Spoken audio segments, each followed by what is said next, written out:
जय प्यारे साथियों, स्वागत है आप सभी का एक और नई वीडियो में। तो दोस्तों, आज की इस वीडियो में बात करेंगे हम लोग भारत की प्रमुख नदियों के बारे में। और भारत की नदियों में हम लोग बात करेंगे उत्तर भारत की नदियों के बारे में। यहाँ से हर एक एग्जाम में एक क्वेश्चन देखने को मिल जाता है। तो चलिए बिना देर के वीडियो को स्टार्ट करते हैं। और सबसे पहले हम लोग बात करेंगे उत्तर भारत की नदियों के बारे में। तो हिमालय तथा हिमालय के परिक्षेत्र से निकलने वाली नदियों को 3 नदी तंत्रों में विभाजित किया जाता है। नंबर 1 पर आता है सिंधु नदी तंत्र, गंगा नदी तंत्र, ब्रह्मपुत्र नदी तंत्र। आज की इस वीडियो में बात करेंगे हम लोग इन तीनों नदी तंत्र के बारे में और भारत की नदियों के बारे में जितने भी फैक्ट होंगे डिस्कस करेंगे। तो चलिए बिना देर के वीडियो को स्टार्ट करते हैं। उसके पहले एक छोटा सा रिक्वेस्ट है साथियों, अगर आप लोगों को वीडियो अच्छी लगे तो वीडियो को लाइक कर दीजिएगा। चैनल पर नए तो चैनल को सब्सक्राइब करके बेल आइकन जरूर प्रेस करिए। चलिए बिना देर के स्टार्ट करते हैं। अपने नेक्स्ट पॉइंट की तरफ हम लोग चलते हैं। सबसे पहले हम लोग बात करेंगे आज के टॉपिक में सिंधु नदी तंत्र के बारे में। किसके बारे में? सिंधु नदी तंत्र के बारे में।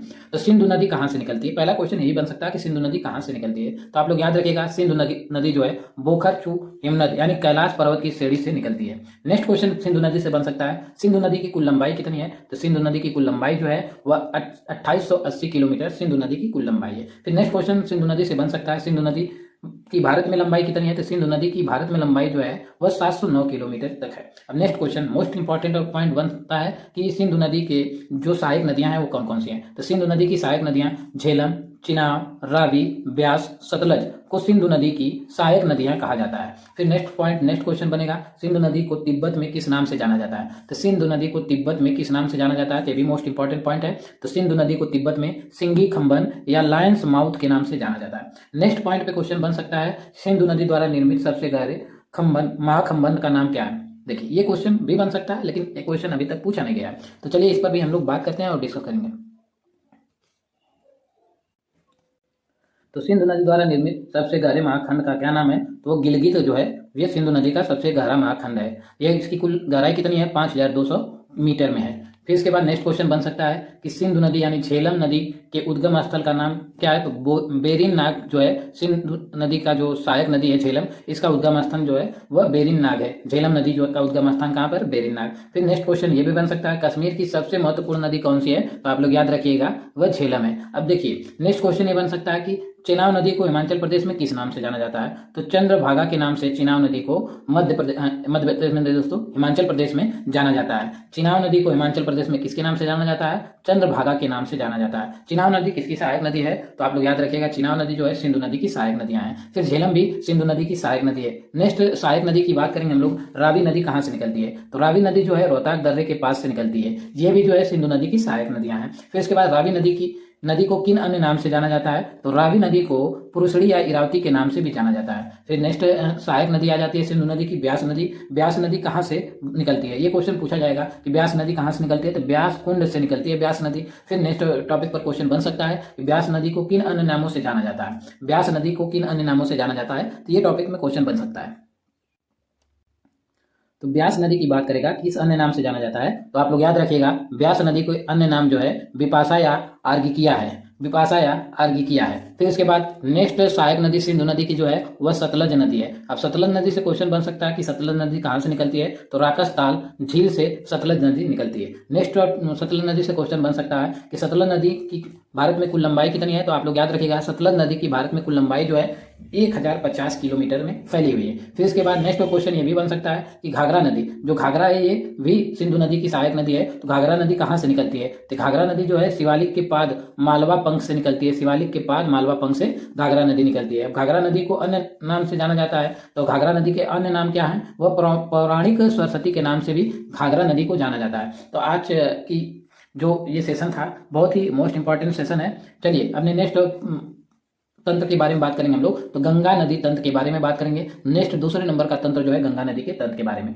इससे जितने भी क्वेश्चन बनेंगे उसको हम लोग डिस्कस करेंगे। साथियों उम्मीद करता हूँ आप लोगों को ये वीडियो अच्छी लग रही है, तो वीडियो को लाइक करके चैनल पर नए हो तो चैनल को सब्सक्राइब करके बेल आइकन जरूर प्रेस करिए। चलिए सबसे पहले गंगा नदी तंत्र से क्वेश्चन ये भी बन जाएगा कि गंगा नदी का उद्गम स्थल कहाँ है? तो गंगा नदी का उद्गम स्थल जो है गोमुख हिमनद से गंगा नदी का उद्गम स्थल निकलता है। फिर उसके बाद नेक्स्ट क्वेश्चन ये भी बनेगा कि किन दो नदियों के संगम देवप्रयाग के बाद यह गंगा नदी कहलाती है? ये भी मोस्ट इंपॉर्टेंट क्वेश्चन है कि किन दो नदियों के संगम यानी देवप्रयाग के बाद गंगा नदी के नाम से जानी जाती है। तो आप लोग याद रखिएगा भागीरथी और अलकनंदा से गंगा नदी का उद्गम होता है। कहाँ से? भागीरथी और गंगा नदी उद्गम होता है, जो भागीरथी और अलकनंदा से गंगा नदी का उद्गम स्थल है। फिर इसके बाद नेक्स्ट क्वेश्चन बन सकता है, भारत का सबसे बड़ा नदी बेसिन किसका है? तो भारत का सबसे बड़ा नदी बेसिन जो है वह किस नदी का है? तो आप लोग याद रखिएगा, गंगा नदी बेसिन को भारत का सबसे बड़ा नदी बेसिन के नाम से जाना जाता है। गंगा नदी की कुल लंबाई कितनी है? तो गंगा नदी की लंबाई जो है वह 2525 किलोमीटर तक फैली हुई है। गंगा नदी की कुल लंबाई कितनी है? 2525 किलोमीटर तक गंगा नदी की लंबाई है। भारत की बृहत्तम नदी का नाम से जाना जाता है। तो भारत की बृहत्तम नदी यानी सबसे बड़ी नदी कौन सी है? तो वह गंगा नदी है। फिर इसके बाद नेक्स्ट क्वेश्चन बन सकता है गंगा नदी से कि गंगा नदी को बांग्लादेश में किस नाम से जाना जाता है? तो आप लोग याद रखिएगा, मोस्ट इंपॉर्टेंट पॉइंट है, गंगा नदी को बांग्लादेश में पद्मा के नाम से भी जाना जाता है। नेक्स्ट क्वेश्चन बनेगा, गंगा ब्रह्मपुत्र द्वारा निर्मित विश्व के सबसे बड़े डेल्टा का क्या नाम है? तो गंगा और ब्रह्मपुत्र की नदी से निर्मित सबसे बड़ा डेल्टा जो है वह सुंदरबन डेल्टा के नाम से जाना जाता है। गंगा की सहायक नदियां, यमुना नदी कहाँ से निकलती है? तो यमुनोत्री हिमनद से निकलती है। यमुना की कुल लंबाई कितनी है? तो 960 किलोमीटर यमुना की लंबाई है, इससे ज्यादा या कम भी हो सकती है। फिर इसके बाद यमुना नदी गंगा में किस स्थान पर मिलती है? तो यमुना नदी जो है गंगा में मिलती है, वह इलाहाबाद में मिलती है। कहाँ? इलाहाबाद का क्या नाम वर्तमान में है? प्रयागराज के नाम से इलाहाबाद को जाना जाता है। किस नाम से? प्रयागराज के नाम से इलाहाबाद को जाना जाता है। चलिए आगे चलते हैं हमने वीडियो में।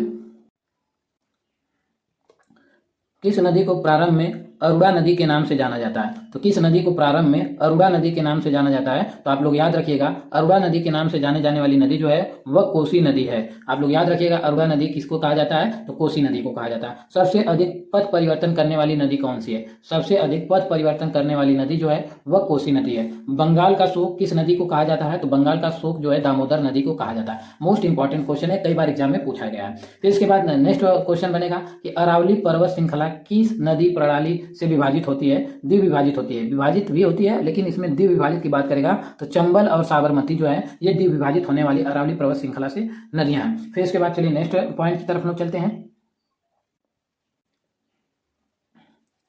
तो नेक्स्ट पॉइंट में क्वेश्चन बन सकता है कि किस नदी को बिहार का शोक कहा जाता है? तो बिहार का शोक किस नदी को कहा जाता है? तो आप लोग याद रखिएगा, बिहार का शोक जो है वह कोसी नदी को कहा जाता है। चंबल नदी की कुल लंबाई कितनी है? तो 960 किलोमीटर चंबल नदी की कुल लंबाई है। फिर इसके बाद नेक्स्ट हम लोग नदी तंत्र के बारे में बात करेंगे। तो ब्रह्मपुत्र नदी तंत्र के बारे में हम लोग बात करेंगे। तो ब्रह्मपुत्र नदी कहाँ से निकलती है? पहला क्वेश्चन यही बनेगा कि ब्रह्मपुत्र नदी कहाँ से निकलती है। तो आप लोग याद रखिएगा, ब्रह्मपुत्र नदी जो है मानसरोवर झील के पास चिमायुंगडुंग ग्लेशियर से या हिमनद से निकलती है। फिर नेक्स्ट क्वेश्चन ये बनेगा कि ब्रह्मपुत्र को तिब्बत में किस नाम से जाना जाता है? तो ब्रह्मपुत्र को तिब्बत में सांगपो के नाम से भी जाना जाता है। ये मोस्ट इंपॉर्टेंट क्वेश्चन है। फिर इसके बाद एशिया का सबसे बड़ा नदी द्वीप कौन सा है? ये भी याद रखिएगा, एशिया का सबसे बड़ा नदी द्वीप कौन सा है? तो माजौली द्वीप जो है वह एशिया का सबसे बड़ा नदी द्वीप कंठ है। फिर इसके बाद ये कहाँ पर मिलता है? तो ब्रह्मपुत्र नदी में मिलता है। फिर इसके बाद आज की इस वीडियो में हम लोग नेक्स्ट टॉपिक पर बात करेंगे, प्रायद्वीप भारत की नदियों के बारे में। प्रायद्वीप भारत की नदियों के बारे में हम लोग बात करेंगे। तो चलिए स्टार्ट करते हैं। प्रायद्वीप भारत की नदियों में बात करेंगे हम लोग सबसे पहले पश्चिम की ओर बहने वाली नदियों के बारे में। किसके बारे में बात करेंगे हम लोग? पश्चिम की ओर बहने वाली नदियों के बारे में हम लोग बात करेंगे। तो पश्चिम की ओर बहने वाली सबसे बड़ी नदी जो है नर्मदा नदी भारत के किस राज्य में बहती है? तो मध्य प्रदेश में बहती है। नर्मदा नदी की बात करेगा तो ये कहाँ पर बहती है? मध्य प्रदेश में। नर्मदा नदी कहाँ से निकलती है? अमरकंटक पठार छत्तीसगढ़ से निकलती है। फिर नेक्स्ट क्वेश्चन ये भी पूछा जाएगा, नर्मदा नदी की कुल लंबाई कितनी है? तो नर्मदा नदी की कुल लंबाई जो है वह 1300 किलोमीटर में है। फिर इसके बाद नेक्स्ट क्वेश्चन पूछा जाएगा नर्मदा नदी से, तो नर्मदा नदी जिस घाटी से होकर गुजरती है उसे क्या कहा जाता है? तो विभ्रंश घाटी से नर्मदा नदी होकर गुजरती है। किस घाटी से होकर गुजरती है? विभ्रंश घाटी से नर्मदा नदी होकर गुजरती है। नर्मदा नदी कहाँ गिरती है? तो खंभात की खाड़ी में नर्मदा नदी गिरती है। अब क्वेश्चन ये भी पूछा जाएगा कि खंभात की खाड़ी में गिरने वाली नदियां कौन है? तो आप लोग याद रखिएगा, नर्मदा नदी जो है खंभात की खाड़ी से में गिरने वाली नदी है। फिर इसके बाद नेक्स्ट क्वेश्चन नेक्स्ट नदी से बन सकता है कि ताप्ती नदी कहाँ से निकलती है? तो ताप्ती नदी जो है सतपुड़ा सेड़ी से निकलती है। कहाँ से? सतपुड़ा सेड़ी से कौन सी नदी निकलती है? ताप्ती नदी निकलती है। ताप्ती नदी की कुल लंबाई कितनी है? तो ताप्ती नदी की जो कुल लंबाई है वह 700 किलोमीटर में फैली हुई है। तो ताप्ती नदी की कुल लंबाई कितनी है? 700 किलोमीटर तक की ताप्ती नदी की लंबाई है। ताप्ती नदी किस घाटी से होकर गुजरती है? तो आप लोग याद रखिएगा, ताप्ती नदी जो है वह विभ्रंश घाटी से होकर गुजरती है। फिर नेक्स्ट क्वेश्चन बनेगा कि ताप्ती नदी मुहाना कहाँ बनाती है? तो ताप्ती नदी का मुहाना जो बनता है वह सूरत शहर के नीचे बनता है। शरावती नदी कहाँ से निकलती है? तो याद रखिएगा, शरावती नदी की बात करेगा तो आप लोग याद रखिएगा, शरावती नदी जो है शिमोंग जिला कर्नाटक से निकलती है। शिमोंग जिला कर्नाटक का एक जिला है। फिर उसके बाद गारसोप्पा जलप्रपात कहाँ किस नदी पर है? तो गरसुप्पा जलप्रपात जो है वह साबरमती नदी पर है। कहाँ पर? शरावती, साबरमती नहीं, शरावती नदी पर है। भारत की लौड़ी नदी के नाम से किसे जाना जाता है? तो आप लोग याद रखिएगा, भारत की लौड़ी नदी के नाम से लूनी नदी को जाना जाता है। कहाँ पर है? ये कर्नाटक में है। फिर इसके बाद लूनी नदी किस में गिरती है? तो लूनी नदी जो है वह कच्छ के रण में गिरती है। फिर नेक्स्ट क्वेश्चन बनेगा कि साबरमती नदी कहाँ पर गिरती है? तो साबरमती जो है ये खंबात की खाड़ी में गिरती है। बनास नदी कहाँ पर गिरती है? तो याद रखिएगा, बनास नदी जो है कच्छ के रण में गिरती है। एक नोट पॉइंट में लिखिएगा, पश्चिम की ओर बहने वाली नदियों जो हैं वह डेल्टा का निर्माण नहीं करती हैं। याद रखिएगा, जो नदियां पश्चिम की ओर बहती हैं वह डेल्टा का निर्माण नहीं करती हैं। पूर्व की ओर बहने वाली नदियों के बारे में हम लोग बात करेंगे। प्रायद्वीप भारत की नदियों में हम लोग बात करेंगे और पूर्व की ओर बहने वाली नदियों के बारे में। तो पूर्व की ओर बहने वाली नदियां जो हैं, गोदावरी नदी कहाँ से निकलती है? तो ये नासिक से निकलती है। नासिक कहाँ पर पड़ता है? महाराष्ट्र में। गोदावरी नदी कहाँ गिरती है? गोदावरी नदी जो है बंगाल की खाड़ी में। जब पूर्व की ओर बहती है तो बंगाल की खाड़ी में ही गिरेगी, तो बंगाल की खाड़ी में गिरती है। दक्षिण भारत या प्रायद्वीप भारत की सबसे बड़ी नदी कौन है? तो दक्षिण भारत की बात करेगा या फिर प्रायद्वीप भारत की सबसे बड़ी नदी की बात करेगा तो याद रखिएगा, ये गोदावरी नदी को दक्षिण भारत या प्रायद्वीप भारत की नदियों के नाम से जाना जाता है। फिर नेक्स्ट क्वेश्चन बनेगा कि वृद्धगंगा के नाम से किस नदी को जाना जाता है? तो याद रखिएगा, वृद्धगंगा के नाम से गोदावरी को जाना जाता है। वृद्धगंगा के नाम से किस नदी को जाना जाता है? गोदावरी को। वेनगंगा तथा पेनगंगा की सहायक नदी है। वेनगंगा और पेनगंगा की सहायक नदी जो है वह गोदावरी है। कौन सी? गोदावरी है। फिर इसके बाद नेक्स्ट क्वेश्चन ये बनेगा कि कावेरी नदी कहाँ से निकलती है? तो कावेरी नदी जो है वह कहाँ से निकलती है? याद रखिएगा, कावेरी नदी जो है ब्रह्मगिरी श्रेणी से निकलती है। कहाँ से? ब्रह्मगिरी श्रेणी से कौन सी नदी निकलती है? तो कावेरी नदी निकलती है। चलिए अपने नेक्स्ट टॉपिक की तरफ चलते हैं, नेक्स्ट पॉइंट की तरफ।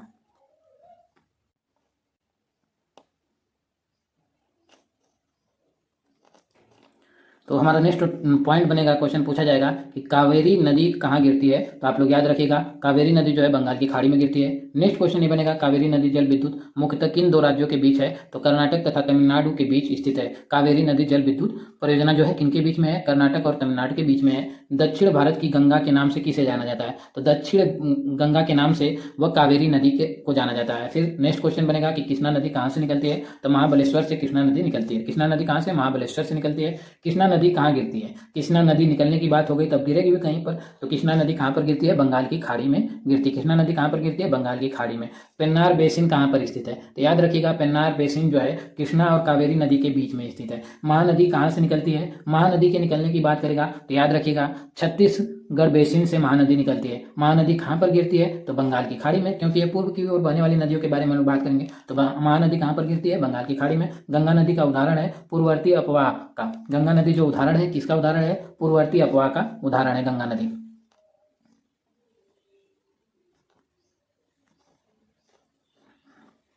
फिर इसके बाद नेक्स्ट क्वेश्चन पूछा जा सकता है कि गंगा नदी बांग्लादेश में गंगा को किस नाम से जाना जाता है? तो बांग्लादेश में गंगा को जो है वह पद्मा के नाम से जाना जाता है। हमारा आज का वीडियो का लास्ट क्वेश्चन है। उम्मीद करता हूं साथियों आप लोगों को वीडियो अच्छी लगी है। वीडियो अच्छी लगे वीडियो को लाइक कर दीजिएगा। चैनल पर नए तो चैनल को सब्सक्राइब करके बेल आइकन जरूर प्रेस करिएगा। चलिए, एक क्वेश्चन के बारे में आप लोग कमेंट बॉक्स में आंसर जरूर करिएगा कि भागीरथी नदी कहाँ से निकलती है, यानी भागीरथी नदी कहाँ से निकलती है, इसका आंसर आप लोग कमेंट बॉक्स में जरूर करिएगा। हम बता दे रहे हैं, ये जो भागीरथी नदी जो है गोमुख से निकलती है। कहाँ पर? गोमुख से निकलती है। जय हिंद प्यारे साथियों, मिलते हैं नेक्स्ट वीडियो में। Take care, bye bye.